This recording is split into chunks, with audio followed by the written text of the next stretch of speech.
का स्राव होता है, जो भोजन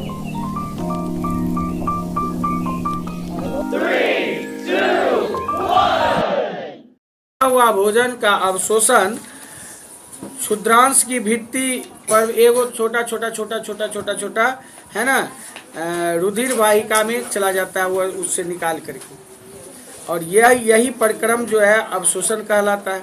क्या कैसे बचा हुआ भोजन का अवशोषण क्षुद्रांश के भित्ति में करता है, और यही छोटे छोटे वाहिका द्वारा रुधिर में चला जाता है, और ये पूरे परिक्रम को, इस पूरे क्रियाकलाप को क्या कहते हैं? अवशोषण कहते हैं। क्षुद्रांश की आंतरिक भित्ति पर देखो क्या बोले, उंगली जैसा रसांगुल कहते हैं, उंगली जैसा ऐसे ऐसे करते रहता है, वह सारे रस को चूसते रहता है ना। क्षुद्रांश की आंतरिक भित्ति पर उंगलियों के समान उभरी हुई रचना होती है, इसको दीर्घ रूम भी कहते हैं या रसांकुर भी कहते हैं, है ना। इस प्रकार से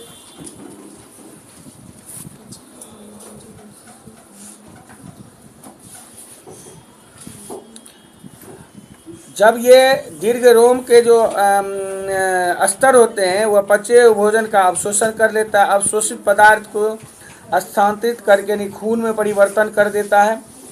और यह जो जटिल पदार्थ जो होते हैं ये जटिल पदार्थ से बने होते हैं, इसी प्रक्रम को स्वांगीकरण भी कहते हैं। स्वांगीकरण समझ गए।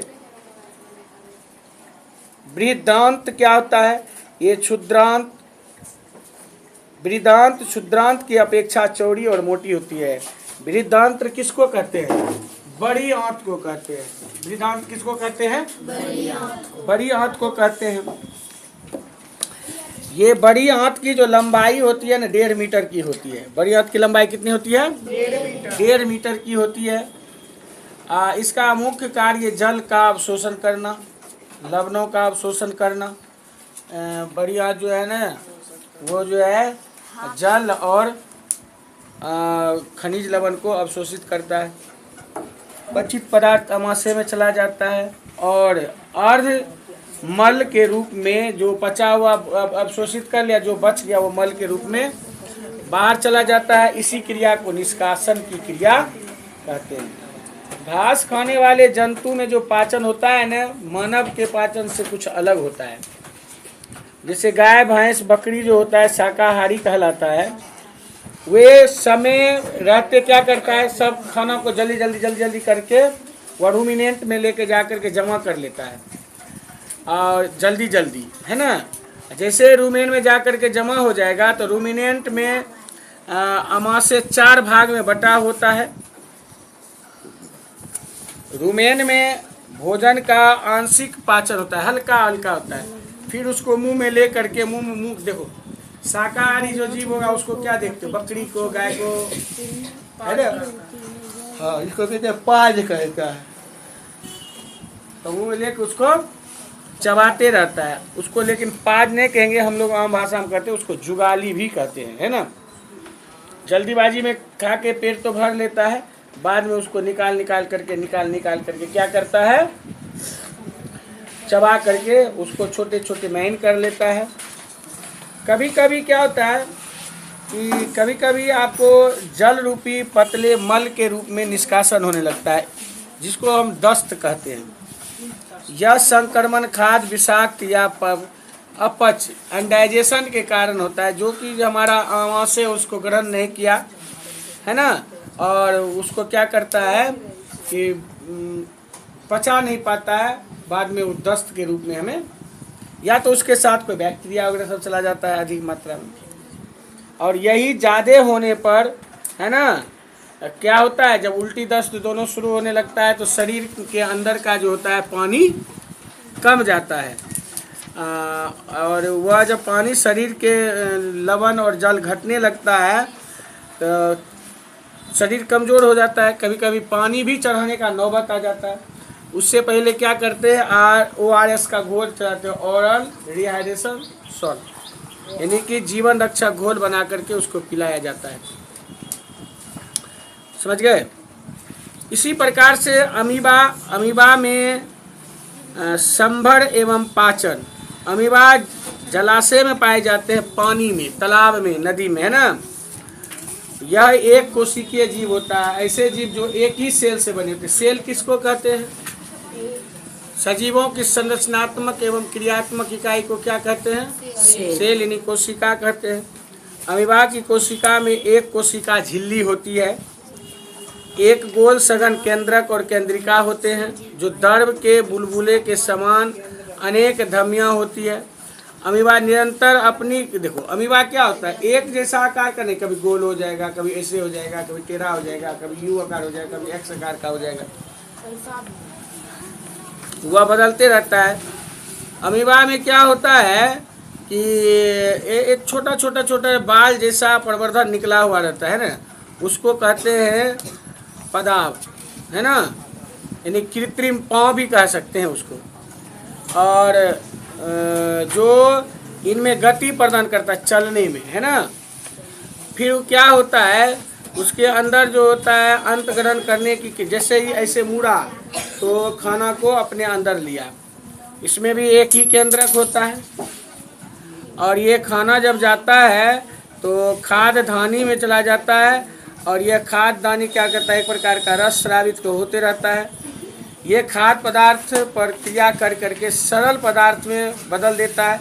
धीरे धीरे ये अवशोषित करने लगता है, मतलब ग्रहण अवशोषित अपने ओर लेने लगता है। अवशोषित करने के बाद अवशोषित पदार्थ अमीबा में वृद्धि करने लगता है, एक अमीबा से दूसरे अमीबा में बदल जाता है। फिर जब वह टूट के हट जाता है तो फिर यह क्रियाकलाप चलते रहता है। यानी कि अगर बात करें अमीबा किस प्रकार से अपना वृद्धि करता है, तो वह पदार्थ द्वारा क्या करता है, रसधानी में किसी भी खाद्य पदार्थ को जो उसका जो ग्रहण करता है, जो खाता है, वह खाने के बाद अमीबा जैसे जैसे वृद्धि करेगा, तो हम आपके जैसा नहीं खा रहे 60 साल 2 साल 20 साल से नहीं, वह जैसे ही खाएगा वह बढ़ेगा, एक केंद्रक 2 केंद्रक में टूट जाएगा, फिर दूसरा अमीबा 2 में बदल जाएगा, फिर जो टूटा फिर 2 में बदल, ऐसे इसी प्रकार से वह वृद्धि के साथ गुणज करता है। हम लोग क्या सीखा? हम लोगों ने सीखा जंतु पोषण आवश्यकता, भोजन अंतग्रहण करने की विधियां एवं शरीर में इसका उपयोग सम्मिलित होता है। आहार नाल तथा स्रावी ग्रंथि संयुक्त रूप से मानव के पाचन तंत्र का निर्माण करता है, जैसे मुंह, गोइका, ग्रासिका, अग्नाशय, छिद्रांश, विद्रांत, ये सारे। इसके अंदर जो होता है ना 4 प्रकार की ग्रंथि होती है, लार ग्रंथि, यकृत, अग्नाशय, है ना, अमाशय। भोजन जो विभिन्न प्रकार के भोजन करने की विधि अलग अलग होती है। भोजन एक जटिल प्रक्रिया है। भोजन करना जो है, भोजन करता है और भोजन का जो पोषण होता है, पाचन होता है, ये बड़ी जटिल प्रक्रिया है मानव में। सबसे पहले तो अंत ग्रहण करता है कि खाता है, निगलता है, फिर वह जाके अमाशय में पाचन क्रिया होता है। पाचन क्रिया के बाद वो रसांगुल जो है उसको अवशोषण करता है, फिर स्वांगीकरण होता है, जितना भी पोषक तत्व है उसका स्वांगीकरण किया, और फिर जाकर के बाद में जो अब शेष बचे हुए जो पदार्थ होते हैं अवशिष्ट के रूप में, मल के रूप में त्याग देता है। मंड जैसे कार्बोहाइड्रेट का पाचन मुख्य रूप से प्रारंभ होता है। प्रोटीन का पाचन अमाशय से प्रारंभ होता है। यकृत द्वारा स्रावित पित्त अग्नाशय से अग्नाशिक स्रावित होते रहता है, रस एक प्रकार का रस है। क्षुद्रांत वृद्धि द्वारा स्रावित पाचक रस की क्रिया। भोजन के सभी घटकों का पाचन क्षुद्रांश के नाम पर होता है। जल एवं कुछ लवण बृहद रूप में अवशोषित होते रहता है। अवशोषित पदार्थ शरीर के विभिन्न भागों को स्थानांतरित करते रहता है। बिना पचे अवशिष्ट जिनका अवशोषण नहीं होता है, वह मल के रूप में हमारे शरीर से या अन्य जीवों के शरीर से बाहर चला जाता है। गाय, भैंस, हिरण जैसे शाकाहारी जीव जंतु जो होते हैं, रोमंथी जिसको रूमिनेंट कहते हैं, ये पत्तियों का अंतग्रहण तीव्रता से देखिए जल्दी जल्दी जल्दी जल्दी करके थोड़ा थोड़ा चिबा करके निकल जाता है, तथा रूमिनेंट में वह क्या करता है, भंडारित कर लेता है। जैसे यहाँ देखो चित्र में दिया गया है ना, यहाँ देखो, यहाँ जल्दी जल्दी खाया, यहाँ आके जमा कर लिया, ठीक है, ये रूमेन है। और फिर ये निकाल करके जुगाली करते जाता है, फिर निकल जाए तो पाचन क्रिया इस प्रकार से होते रहता है। उसी प्रकार से ये देखो अमीबा है, देख रहे हो ना, खाद्यधानी है, ये सब खाद्यदानी है, ये खाद्य कर्णिका यानी कि अंतकरण कोई भी जीव को कर रहा है, देखो ना, खा रहा है ना। और ये जो चलने के लिए इसको पदाव है, ये केंद्रक है, इसमें एक ही केंद्रक होता है। और वही क्षेपित अपशिष्ट है, ये भी अपशिष्ट जो बच गया उसको अपशिष्ट करके निकाल देता है।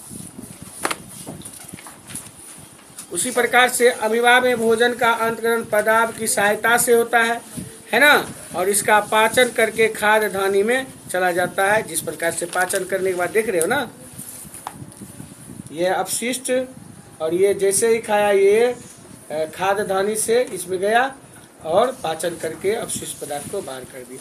तो अमीबा का ये क्रिया है। चलिए हम लोग प्रश्न उत्तर की ओर चलते हैं।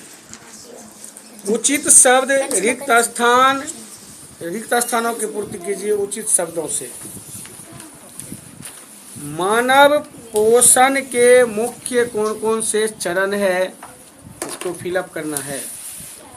मानव शरीर की सबसे बड़ी ग्रंथि का क्या नाम है। अमाशय में हाइड्रोक्लोरिक अम्ल एवं डैश का स्राव होता है जो भोजन